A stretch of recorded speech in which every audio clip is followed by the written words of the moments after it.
You are listening to the Purdue Report with Jake Dunn, only on the Central Indiana Sports Report.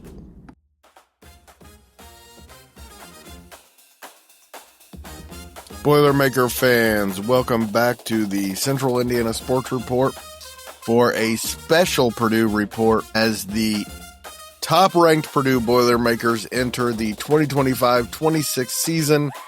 Tonight, Jake is finally here for the first time in the history of one of the great college basketball programs. They opened the season number one. On a scale of 1 to 10, Jake, how excited are you? I'd say about a 95. That's right. I am very excited for this season. Probably the most excited I've ever been for a season in Purdue basketball history in my 24 years on this earth. Probably number 2 for me, 1988. I remember IU won the national championship in 1987, and then Purdue opened the next season as a serious national championship contender, and we're all year. It didn't turn out the way this year is going to, though. And it all begins on Tuesday against the Evansville Purple Aces. Don't know a lot about Evansville except for it's in the south of Indiana. But don't know much about this Purple Aces team. I think you and I and all the Purdue teams aren't going to be focused at all on Evansville. I think the first couple of weeks, Jake, you and I and everybody else are going to be focused on who's going to be in the rotation. I think everybody's going to get plenty of playing time. So we're probably going to know by next Saturday what the rotation is going to be, although Matt Painter will probably mess with it all year. Yeah, I'm sure he'll tighten down the rotations as the season progresses. But looking at Evansville, this is the first meeting in 20 years between Purdue and Evansville. They last played in 2005-2006 season, which was Matt Painter's first season. And Purdue actually lost that matchup. So this is the first in-state non-power conference opponent that Purdue's faced since Indiana State back in 2021. All time, Purdue does lead the series 9-5 overall. And then again, Evansville won that last matchup 70-69. That was actually in Evansville at the Ford Center there. And Tuesday marks a fresh start for really both of these programs. Purdue number one in the preseason poll, beginning their quest for redemption, and the Purple Aces are debuting almost a complete total roster overhaul. So only 6 players returned. And just 3 of those 6 saw actual, real minutes. So we got 5 transfers, 4 freshmen, including 3 of those 5 transfers did come from Power 5 opponents. So they've got some good transfers in the building and got some really explosive athletes as well. I think this might be an improved Evansville team from last year, which the bar is pretty low for that. But they're older, more athletic, more versatile. But I think it could take some time for some chemistry to really build for the Purple Aces team.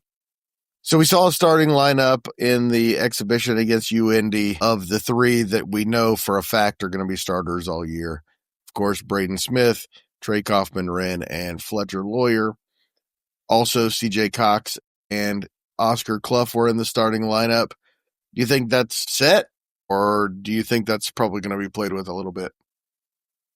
I'd guess, at least for this game, that it's going to be the same lineup that we saw in the exhibition games. I think if we get to the Alabama game, maybe after the Alabama game, if it doesn't go so well, I think then Matt Painter might switch things up. But Oscar Clough has looked pretty pedestrian, to be honest, in the exhibition games. And I know they are exhibition games. I know he missed kind of the whole summer. So he hasn't had a ton of time to really mesh with the group outside of practices and some of the scrimmages they've had. I do think he'll get better, but so far Daniel Jacobson has looked better than him. And Greg, it's something you and I texted about over the weekend. Yeah, if you're watching them play side by side, it's not even close so far. Daniel Jacobson looks like he could be a real factor, and Oscar Clough honestly looks lost. Yes, he does. So CJ Cox and Oscar Clough, if things don't go particularly well for them, I don't think the leash is very long for them losing their starting position. So I could see Jakari Harris coming in for CJ Cox, which those two are fairly interchangeable anyway. If Oscar Clough doesn't pick it up then I think we could definitely see Daniel Jacobson come in. So in this Evansville game, I'd really like to see Oscar Clough really just dominate the glass. I'm not right now. I'm Yeah, not necessarily concerned with him scoring the ball. Purdue exactly brought right. him here. Purdue brought him here to rebound. They didn't bring him here to score the ball. It's good that he can score the ball, obviously, but he came here for rebounds and to help a little bit with defense. So I'd really just like to see him really just dominate the glass. Hopefully the game goes well and he doesn't get a ton of playing time. Hopefully in the time that he does get, he can just dominate and really show his value that he'll bring to the team this year. The exhibition, we also saw some Jack Benter time in the lineup, and we also saw Antoine West, and that guy doesn't miss. I think he's probably having some difficulties trying to come to the decision on whether or not he should redshirt. I think he's a guy that certainly doesn't struggle with confidence, which is a good thing for a point guard especially. But he's a guy that's going to want to play, even if he only gets a few minutes a game. He's a guy that is going to want to come in and make an impact and be able to make shots like we've seen him make so far this year. So ultimately, I think it's in his best interest and also the best interest of the team for him to redshirt. But as we know, Matt Painter lets the players make that decision. So Matt Painter can make the decision not to play him, but it is up to the players' discretion on whether or not that they want to redshirt for the season. And we should probably know that plan here pretty soon. Yeah, I would think so. Here after the first couple games here, I would assume that we would know that decision. Jake, in the last 3 years, your Purdue Boilermakers are 31-3 in the non-conference. All 3 losses coming last year. Marquette, Texas A&M, and Auburn. Looks like this year is going to start with a couple of pretty easy ones. Evansville, and then Oakland on Friday before, and I think I said it was next Saturday, next Thursday against Alabama. And as excited as I am for tonight's game, and I really am, Jake, I can't wait to see what they have in store for us. I think that game next Thursday is the one we're really kind of eyeing. For sure, and I think a lot of college basketball fans are eyeing that one. So Alabama is a team that Purdue has played a couple of years ago up in Toronto. Really good matchup, and Purdue is now returning the favor, Alabama. So I think it'll be a pretty comparable game to Kentucky in terms of like the matchup and the environment. So definitely be a tough game for sure. I'd be curious to see who Vegas has favored in that game. Really tough game for Purdue. The first real test with a real game plan, scouting and full scouting report and practice and all that. Be interested to see what the projections look like for that game. Well, the projection for tonight, Jake, has, according to ESPN Analytics, Purdue with a 98.8% chance of winning the game. This Evansville program did go into Rupp Arena and beat Kentucky a few years ago, start the season. I just don't think that that's going to happen again. I wouldn't be happy to eat my words, but I would eat my words if that were to happen. But I would put this about 99.99% chance that Purdue wins this game. All right, Jake, what in particular are you going to be watching tonight when the Purdue Boilermakers take on the Evansville Purple Aces? 6:30 at Mackey Arena. Your focus will be on what in particular? Talk about Oscar Clough and him dominating the boards. Really looking forward to that. Also seeing how Daniel Jacobson will play and kind of the rotation for those two with Matt Painter. Be looking for Trakoff and Wren to get out of a slump. The first few games here for the exhibitions, he just missed some pretty easy looks that last year he was making 9 out of 10 times. So hoping that he can get out of the slump and hopefully that these kind of exhibition games, we're getting all those misses out of the system now. I'd rather get those out now than later in the season. Looking for Braden Smith to really kind of remind people why he is the player of the year, not only in Big Ten but the national player of the year. I think over the exhibition games, he's played okay. He's played in terms of Braden Smith and the potential that he has to play. He's played okay, but people need a reminder of why he was voted the unanimous Big Ten Player of the Year, first team All-American, as well as the National Player of the Year. So lastly here, just looking for Ja'Carri Harris to keep up he's been playing phenomenally. So just really looking for him to keep that up, keep making an impact, setting the tone on defense. He's just got winning DNA. I'm really excited for him this season. I think he takes a pretty big step and is going to be a really crucial part of this team here down the stretch once we get into conference play. That was going to be mine, Jake. Ja'Carri Harris, the way he played the other night, looks like a natural scorer. If he's a natural scorer, he could either be a great fit next to Braden Smith and Fletcher Lawyer, or he could be that spark plug off the bench, and that would add an extra dimension to this team. And I think he's your guy, isn't he?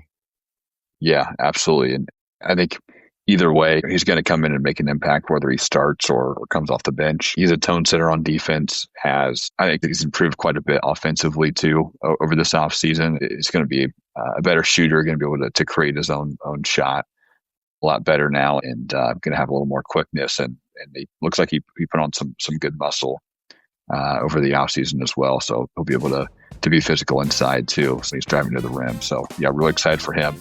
And he's going to be one of my favorite players this year. Jake, let's talk a little football before we do. Final score prediction for the basketball game Tuesday night.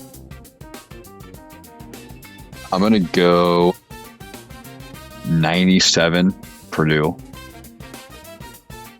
65. I'd put the over-under about 45, so I'll just say 90 to 45. How about that? Okay. We're going to double them up. Devin Mockabee is out for the rest of the season. The redshirt senior has played his last game as a Purdue Boilermaker and will focus on his pro career for the rest of the season. So he's a guy that could have left it in the off season, especially with the coaching change both times, from Jeff Brom and from Ryan Walters. Had multiple chances to leave Purdue for greener grasses, for people that really value money. But he decided to stay, decided to be a leader for this team and this university. He really values his education and his mechanical engineering degree that he's getting at Purdue. And obviously that's the exact type of guy you want in your program, especially in your first year at the helm. That guy really sets the standard. He's a workhorse, and from all accounts, is just a really great guy. So I hate to see him go out like this. I think he was about 13 yards shy of hitting 3,000 career rushing yards. So really hate to see it in like this, but he's a guy that I think a lot of Purdue fans will remember, about the really good Jeff Brom teams that he had before he left, and the Ryan Walters years and this first Mariota year. So hate to see him go out like that, but he's had a phenomenal career here at Purdue, and one that not really anybody could have guessed coming in as a redshirt freshman. And you kind of wanted him to play linebacker, and Purdue said, "Hey, we'll put you at running back," and we see how that turned out for him career-wise. The good news is Malachi Thomas and Antonio Harris have looked pretty good. In fact, Antonio Harris is averaging 6.6 yards a carry. He's looked really good. I think Purdue in the portal is going to need to bring in somebody to fill just because Devin Mockabee leaves such a big gap. I think Antonio Harris can help fill that, but I think Purdue is still going to have to bring in somebody through the portal to help kind of fill some of that gap that Maccabee's leaving. The good news is that in this era of college football, if you do it right, rebuilding can be pretty fast.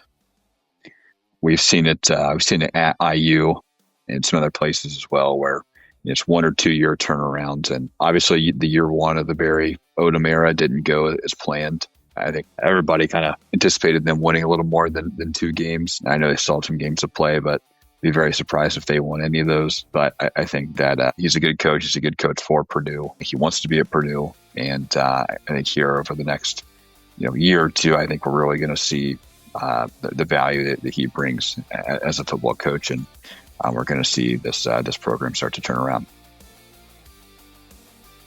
Jake and I will be back on Friday afternoon to preview the Purdue game against Ohio State. That's going to be ugly. Yeah, they little sneak peek here. They are the number one scoring defense. They give up just 6.9 points a game, as well as number one. Yeah, number one defense.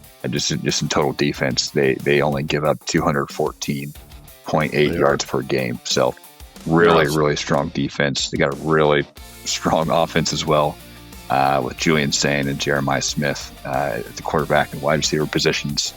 Going to be a tough game here for Purdue. I saw the early spread was 28.5. I think Ohio State wins this by about 40. I'd be stunned if they score. I'll be stunned if it's. We'll preview it this weekend, but we might have a special guest with us as well. Jake, thank you so much for your time. Appreciate it as always. Thank you for having me as always, and boiler up. Boiler up.